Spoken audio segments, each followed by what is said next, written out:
সমালোচনা তোমার লাইফে থাকবে। তুমি যতদিন বেঁচে থাকবা ততদিন তোমার লাইফে সমালোচনা থাকবে, অবহেলা থাকবে, অবজ্ঞা থাকবে, তুচ্ছ-তাচ্ছিল্য থাকবে। এটাই স্বাভাবিক, এটাই জীবন। তবে এই যে সমালোচনার, এই যে তুচ্ছ-তাচ্ছিল্যতা, এই যে অবজ্ঞা, এই যে অবহেলা, এই বিষয়গুলোকে খারাপ লাগার দিক হিসেবে নিলে হবে না। এগুলোকে তোমার অনুপ্রেরণা হিসেবে নিতে হবে।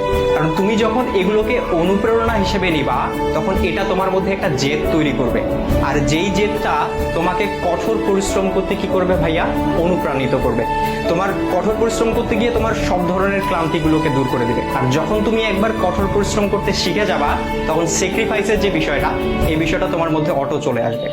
সুতরাং এই যে, আর সবকিছুর সাথে যদি বলো যে এই যে সমালোচনা, এই সমালোচনার পাশাপাশি জেদ, কঠোর পরিশ্রম, স্যাক্রিফাইস, আর এগুলোর সাথে যখন মেধার সংমিশ্রণ ঘটবে, তখনই তোমার স্বপ্নগুলো পূরণ হবে।